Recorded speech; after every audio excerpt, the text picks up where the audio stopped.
سلاوری زاوی و تفدان گهدارو تماشاوان بویر فیلم دست به بشه فیوینیج گلاواس به بکن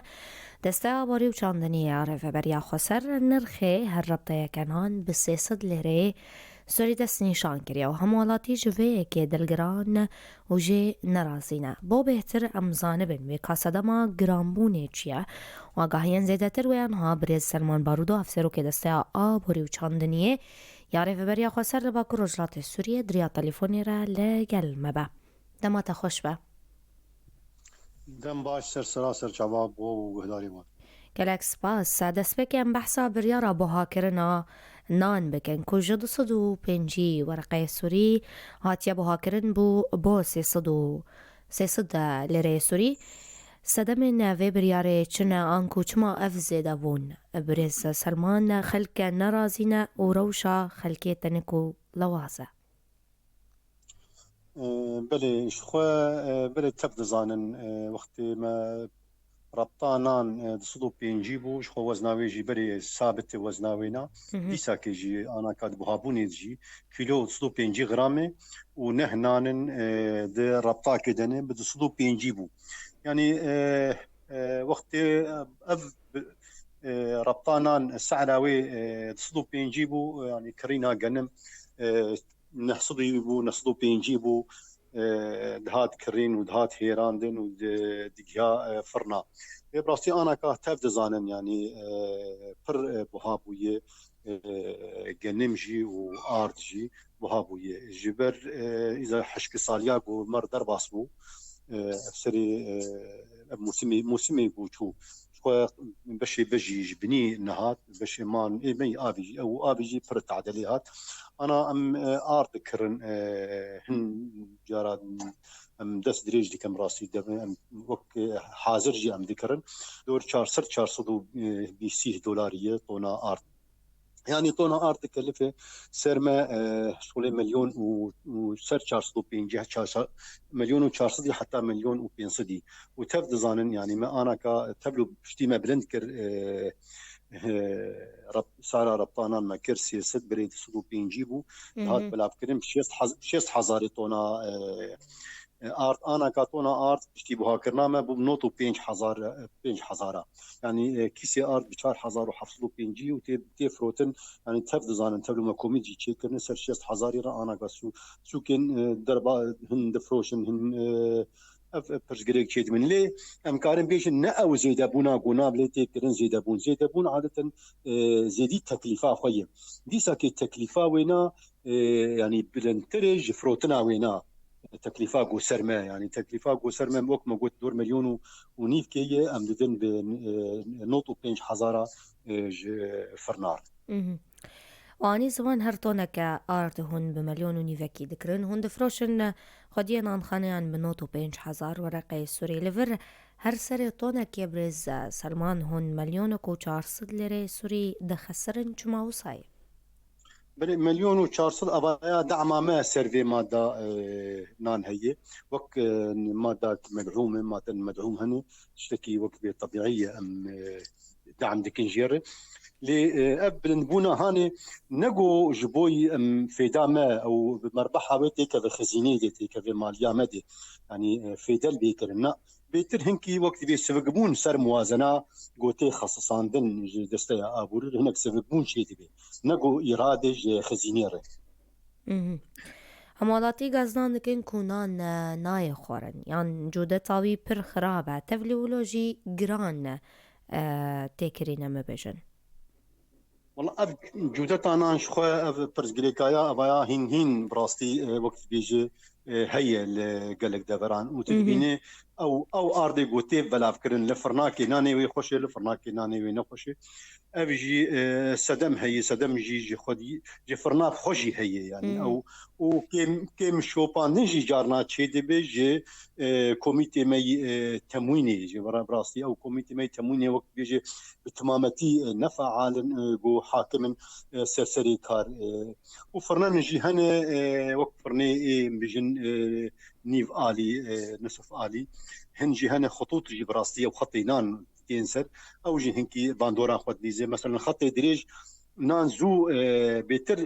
صار دبي حتى دات كذا وخطي كن هين نان هفيره جرمي كبسر هفدي دبي هفيد افجي برسكريكا وينا هي وج الي كي تجي براستي فروتان جديد شي دبي بوفينا ام تكمن فان برسكريكا دي و دیار کریا برز سلمان کو کریزانان چه ده جبر کار قاچاقیه او دزیه باشه لور بپرسم چمان ها تانین ها موجن اف پرسگریک چاره سر نبویا گلو کومیتین تموین ناشوپینن وروشه جي خواج بوي بيتر اف كريزا غوتشي دبي اي فرنا بين فروتان جبو فروتانا ارض براسي هلا جبر فيجي كريفيريا خسر بري دمكي جبينين شكرن جبينا تالي دي جهان انجام نادي وك كوميتن شوباندني جبوي بيتر مادا ارض ومادا مازوتي في ماده بسكنين وقت بيجي تهريبا وي متاجره وينا فروتانا وينا اف كوميتانا يجي خويا باش ما يتموين جيتي دي واسايشن وجمرك وباش محروقات عتيديه جو انا كاف كوميتايا براسي كاري خدكي وشوبينه وتبلولوجي براسي بيشتي اف حتى اف بيشتينان بو سي صدجي ما ربطانان كرسي صدجي دي ساكيجي كوميتي خوي تمويني ما قلت شوباندنك وك بيجن بلز و في تهريبا ماده ابي تر ارض بوش فرنا تي فروتن وتي رافاندن وني ويسرويجي بسكنه و جزاين جران كريا در حق كسن كو كريزي چه دكرن او جزا بچرنگينه جزا هن براستي وك تموين وك اجراءاتي وهن يعني انا بري جارنا جي فرنا دقرتن هاتن قرتن يعني ما قلت افايا نشاره سريه افايا براسي ودي نحل جقرتنا فرنار بيتر اف قرتنا فرنا ملت بيديش معاقبه ملت ريه يعني او فرناك لحارك يختي دي قرتن او حرايا قش بين عندمينه تعدل وانتي تبلو مخصصاتي ودان فرناكي ديجي ما قلت بيتر بلا جزاء وقت جزاك مالي به وهقر قال لك هات دوباره كرن او فرنا دستي دركبه هنكي دي استثمار بكن او دستي ريبه بريده بالتموين دبي وبكاراني لسر برسگرک کدن باخفن گلک مالاتی گازنانه کنکو بساعتانا بجن لسر دوره دمینن تاكو نان بدس بخينن وقالك جاران بي نان دمينن لفر چما وصاي برزا سلمان چقاسا ربطة بو هر كومينة كي ترخان دكنوهن جخوا وقت تبدأ زانن مراسي أنا كا وقت مندوب تشيبوني فرنا أو مندوبانا بالتمامتي أو مديجن كولابا الحمد يبني الحمد حارتان نهاتنا آباكر نهين كيماني تيدي أفجي جبرس جريكي جو ناكينوان وجانا شيء مثلا دفرنا بخدجي يعني ما قلت وقتي حمد لحد فري كولابات شبيبن ام ناهلن دفرنا دي بفروتن جبر حر كومينك حر مندوبك ظالم مخصصاتي ويناتشي وحر امجي ظالم حر مخصصاتي فرناكي تشي جبو مخصصاتي وينا لفان مندوبه بين بلافكرن فروتان دي ارض تنبي او حشكرن دنان دي تنبي هر كومينك چقاسا ربتجبوي وانت ترخان دكن اف كومين حاب مندوبايا كولابا لغور او جيغو تيدي يعني او بربرسيالا كوميني ومجلسي وك احصائي تشيديكي جي دورا اخر نافن وك بيجن دفتر عائلي لغور وانا درتيني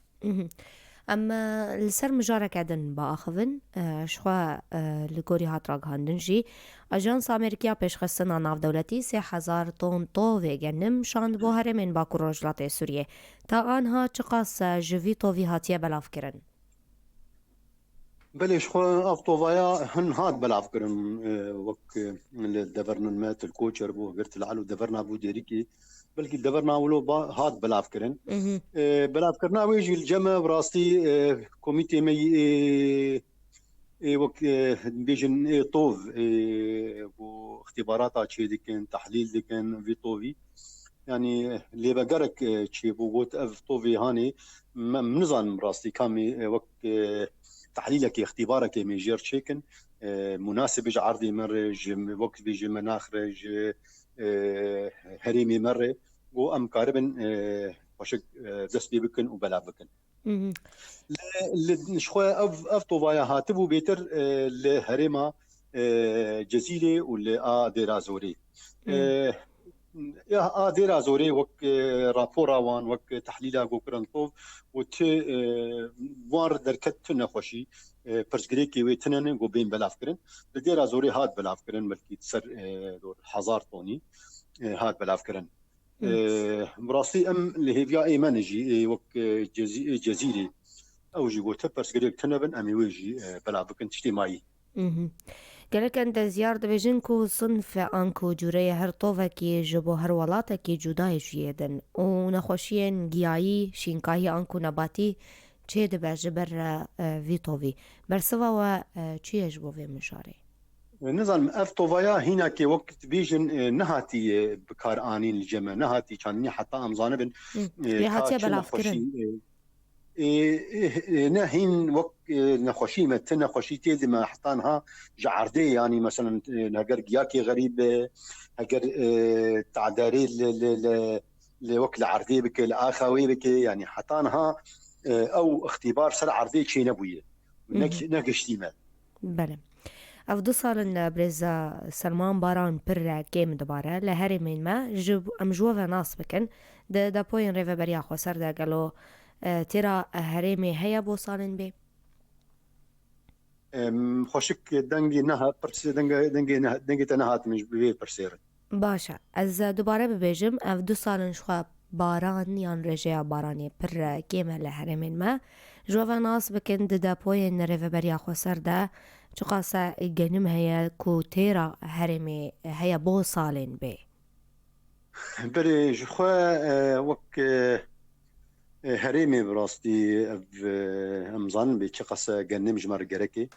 افغان مايا چش بوي طوف جبوي بي چاندني جبوي جوتكارا وچه جبوي ارد ببي بدن اشي خو بدن فرنا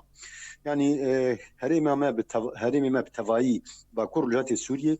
لسر 650 حزاري حتى 700,000 طن سالانه جمر جركه جخوا ايصال تشتيقوم تدي حشك صاليا غوتشيبو انهاتنا باراني باندورك خراب راسي زراعتي بيتر بشي بجي ما صد وحشتي و5000 تقريبا اما ايصال ما كري جي ماده جنم افجي ودبرجي دور صد حزاري وك احتياط جمع هبو اللي تيرا مناكج بوي طوف جبوي نان ما دو سر سيه وحفت حزار حتى سيه وحشت حزار حسي وحشت حفت حزار طن جنم هاد بلافكرن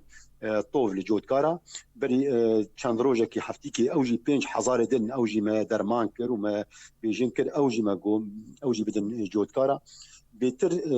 بشي افي راسي افحش كصاليا هاني وانا كاجي وحطان هاجي نهاتنا براني ما ترسيك خورت هي لام وقت دستيا ابوري وكري بريا خسر بيتر جرانيا خو ام بدن سر بشي ابي وايغو بيتر عقود بمارشي كرنا بريامي سازيامي طوفره لوي بشي تي بلافكرن وانا جي وقت ما دا سمادي جي لوانتي بلافكرن وش خو دست بمازوتي جي هاتيه كرن گلک سپاس بريزا سلمان بارودو هفسرو که دسته آبوری و چاندنیه هره ما جزیره گوتنک داوی هندو خزن چه ببشن از سپاسیا وجی دکم راسي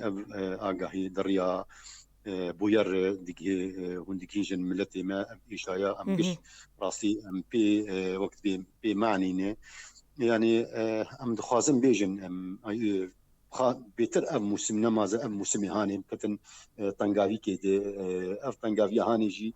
تشج عليه طوف تشج عليه أرض وش أنا كمحاولة مهابن حولداني مهابن أم دكن وأم براسي تأمين بكن وبيتر أنا كسر نان سكن سر مادانان مساكي جملتي خرد بيجن خلتي خرد بيجن أم همه امكانيات اخوة امي برجينن مي محاوله بكن نقول ام ماده نان حفاظي سر بكن في دعم هاني وام ارت توفير بكن. مهم. سپاس بو بریز سلمان بردو هفسر رو که دسته آبادی و چاندنی یا هرما جزیره مجارا منجل سر بهابونا نان کج دستو پنجی ورقه سوری هاتیا بلند کرن با سیاست ورقه سوری لور خاطر خوشوات خازن لی ام بردامن به خلق خویا گلا واسبه لبندی من پشتی و نافری.